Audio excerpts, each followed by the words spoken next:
It's a smartphone based on really aimed at emerging markets. We're looking to fulfill the next 2 billion people, as you heard Gary talk about.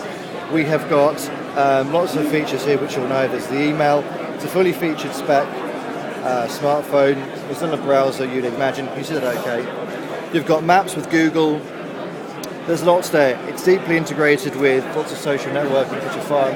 Twitter, Facebook. That may take a few seconds to go onto Facebook or to Twitter, as I mentioned, because it's just been picked off out of the back. Not good. I'll come back to that. And then there are two or three really key things that separates Firefox OS from other OSs that are out there. One of them is this discoverability that I mentioned. We call it Dynamic Search App. If you were to go on it and type in, I don't know, you all look like big Gaga fans. Let's type in Lady Gaga.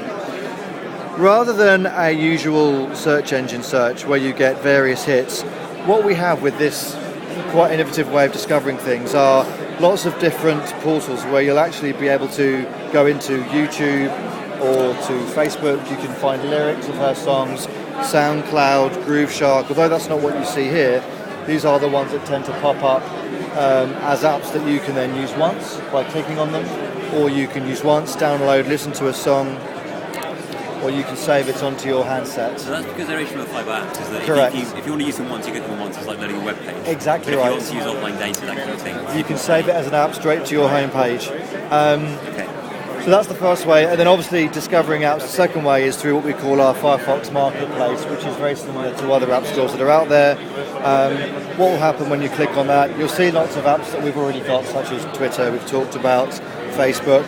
But there are lots of local apps, so we're really trying to harness these 8 million web developers that are out there to develop local apps for local countries. And that's something that we really have. I think Android have 100,000 web developers. Apple has 100,000, and Android have about 500,000. And that's where we are. Sorry, mate. And you talk about the emerging markets. So, yes. Is this something that's kind of Western Europe bound, or? So I can tell you exactly what's happening. In July of this year, we're going to be in Poland, Venezuela, Colombia, and Spain. So in terms of Western Europe, Western markets, Spain being Telefónica's baby, Telefónica's motherland, it's happening there. And then for the rest of 2013, some of the other operators that you'll see, we're going to be coming on board with other emerging markets in